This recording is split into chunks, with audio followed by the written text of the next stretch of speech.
Hello and good evening friend. आज की story जो है अमेरिका के लॉस एंजलिस से है। एक लड़की थी जिसका नाम एलिजा लैम था और माँ बाप और एक बहन के साथ ये कनाडा के वैनकूवर में रहती थी और इसकी उम्र लगभग 21 साल की थी और ब्रिटिश कोलंबिया यूनिवर्सिटी में ये पढ़ाई करती थी। तो एक दिन ये मन बनाती है कि लॉस एंजलिस घूमने इसको जाना है। तो घर में ये बात बताती है। घर वाले इसको जाने से मना करते हैं मगर ये ज़िद पकड़ लेती है। तो घर वाले कुछ शर्तों के साथ इसको इजाज़त दे देते हैं कि तुम जा सकती हो। अब ये लॉस एंजलिस में पहुंचने के बाद एक होटल बुक करती है, होटल सेसिल। इसमें लगभग 700 कमरे थे और 14 मंजिला ये होटल था। और इस होटल की हिस्ट्री कुछ ठीक नहीं थी क्योंकि यहाँ मर्डर, रेप, सुसाइड वगैरह हुआ था। तो एक रूममेट के साथ ये रुक जाती है और 31 जनवरी का दिन इसको चेकआउट करना था।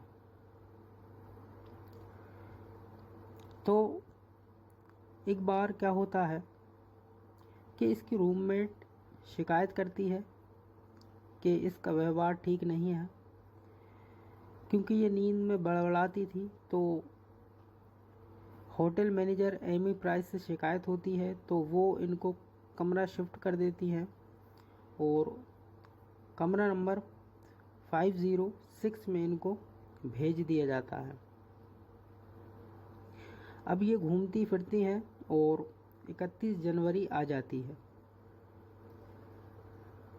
31 जनवरी को इनको क्योंकि चेकआउट करना था तो पता ये चला कि ये लड़की एलिजा लैम जो है ये गायब है और किसी को ढूंढने से नहीं मिली। सारी जगह चेक कर ली गई मैनेजर द्वारा और उनके स्टाफ द्वारा मगर वो नहीं मिली। तो मैनेजर ने पुलिस को इन्फॉर्म करने के लिए कॉल लगाई और उनको सारी जानकारी दी उस लड़की के बारे में। अब पुलिस जो पूछताछ कर सकती थी उसके बारे में की मगर लड़की का कहीं कुछ पता नहीं चल रहा था।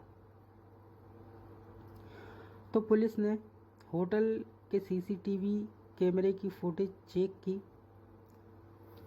तो एक फुटेज में पाया कि लगभग ये 2 से 4 मिनट का वीडियो है और पुलिस देखती है कि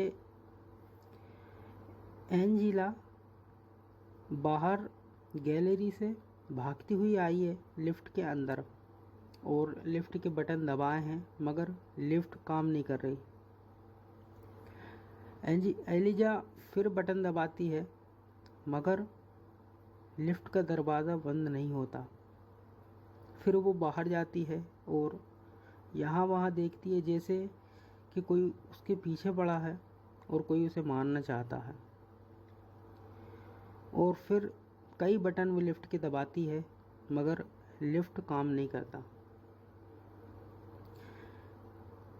तो ये वीडियो देखने के बाद पुलिस भी चौंक जाती है कि आखिर ये भाग किससे रही थी। और उसी वीडियो में आखिर में उसका गला दबाया जाता है तो वो खुद ही के हाथों से अपना गला पकड़ के पीछे का हो जाती है, हालांकि उसके साथ कोई और था ही नहीं।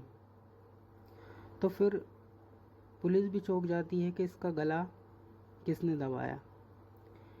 अब उस लड़की की छानबीन करना था इसलिए पुलिस जो है उस वीडियो फुटेज को पब्लिक कर देती है। अब पब्लिक में पहुंचने के थोड़ी देर बाद वो वीडियो जो है वायरल हो जाता है। लोग अजीब अजीब किस्म की बातें करते हैं, कुछ इसको भूत प्रेत से मिलाते हैं। और पुलिस अपनी छानबीन में लगी हुई थी, मगर उस लड़की का कुछ पता नहीं चल पा रहा था। इस बीच सभी से पूछताछ की गई, होटल स्टाफ से भी पूछताछ की गई और वहाँ रहने वालों से जहाँ तक हो सकती थी पूछताछ की गई। अब कुछ दिन बीत जाते हैं। 14-15 दिन बाद होटल में रह रहे गेस्ट का एक शिकायत करते हैं मैनेजर एमी प्राइस से। वो शिकायत ये करते हैं कि उनके नल में पानी रुक रुक के आ रहा है और पानी साफ़ नहीं आ रहा है और पानी में अजीब सी स्मेल है। तो एमी प्राइस प्लम्बर को बुलाती हैं। प्लम्बर चेक करता है पाइपलाइन, मगर उसको कोई खराबी उसमें दिखती नहीं है। फिर प्लम्बर ऊपर की तरफ चला जाता है और टंकी चेक करता है और टंकी चेक करते करते जब वो टंकी का ढक्कन खोलता है तो देखता है कि उसमें एक लाश है और वो तीर रही है और वो मोटी हो चुकी है, यानी कि फूल चुकी है। तो वो इसकी जानकारी मैनेजर को देता है। मैनेजर जो है तुरंत पुलिस को फ़ोन लगा देते हैं। पुलिस मौके पर पहुंचती है और बॉडी को बाहर निकाला जाता है। तो पता ये चलता है कि ये बॉडी जो है 14-15 दिन पहले से पड़ी हुई है और ये एलिज़ा की बॉडी है जिसको पुलिस इतने दिनों से ढूंढ रही थी। तो परिवार को भी बुला लिया जाता है और वहाँ होटल मैनेजर से भी कह दिया जाता है कि कोई गेस्ट बाहर ना निकले और फिर उनकी पूछताछ चालू होती है। पुलिस होटल मैनेजमेंट से पूछताछ करती है और गेस्ट से पूछताछ करती है इसी मामले में कि वो लड़की ऊपर गई और मृत पाई गई, इसके पीछे कौन हो सकता है। और उनके घर वालों से भी पूछते हैं। हालांकि उनके घर वाले कुछ खास बता नहीं पाते, मगर एक चीज़ बताते हैं कि एलिज़ा बीमार थी और वो कुछ गोलियां खाती रहती थी, हालांकि कभी कभी वो खाना भूल जाती थी। तो बॉडी को भेज दिया जाता है पोस्टमार्टम के लिए और तहकीकात चालू कर दी जाती है।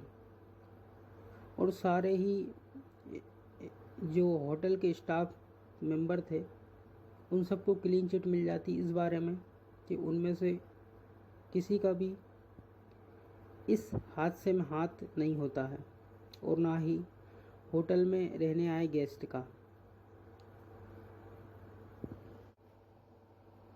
तो पुलिस को भी कुछ समझ नहीं आ रहा था। होटल स्टाफ बताता है कि ऊपर जो छत पे जाने का रास्ता यानी टंकी तक, वो रास्ते में किसी भी आम गेस्ट को जाने की इजाज़त नहीं है, क्योंकि होटल में पहले भी लोगों ने ऊपर से कूद के जान दी है। तो इस वजह से सिक्योरिटी के लिए हम लोग किसी भी गेस्ट को ऊपर जाने की इजाज़त नहीं देते और गेट में ताला लगा रहता है और जैसे कोई गेट खोलने की कोशिश करता है तो अलार्म बज जाता है।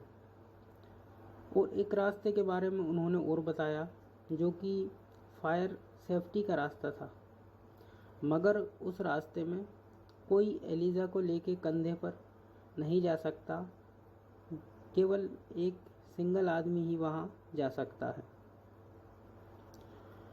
पुलिस ने इस केस की अपनी तरफ से पूरी पड़ताल की और पोस्टमार्टम रिपोर्ट में केवल इतना ही आ पाया कि उसकी मौत जो हुई है वो पानी में डूबने से हुई है।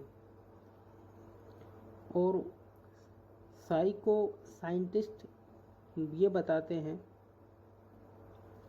कि चूँकि एलिज़ा को बाइपोलर की शिकायत थी, एक ऐसी बीमारी जिससे इंसान हेलुसिनेट करने लगता है, यानी कुछ ना भी हो तो उसको कुछ ना कुछ दिखता रहता है, तो वो इस बारे में बताते हैं।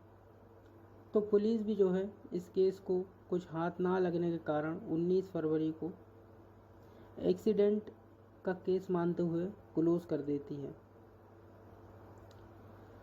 मगर रहस्य यहाँ ये बना हुआ होता है कि उस वीडियो में एलिजा किससे भाग रही थी, कौन था जो उसका गला दबा रहा था, क्योंकि वीडियो में एलिजा के अलावा कोई दूसरा शख्स नहीं दिखा। तो क्या ये मान लिया जाए कि वो केवल ये सारा कुछ अपनी बीमारी में कर रही थी, या फिर लोगों से छुपी कोई बात भी हो सकती है? जो भी हो, पुलिस तो ऐसा कुछ नहीं मानती, और ये जब से लेके आज तक इस बात का रहस्य है। इसका वीडियो यूट्यूब पे डला हुआ है, आप चाहे तो वीडियो भी देख सकते हैं। और ये था एलिजा का केस। फिर मिलते हैं अपन नेक्स्ट वीडियो में। अपनी राय आप कमेंट बॉक्स में दे सकते हैं। तब तक के लिए गुड बाय।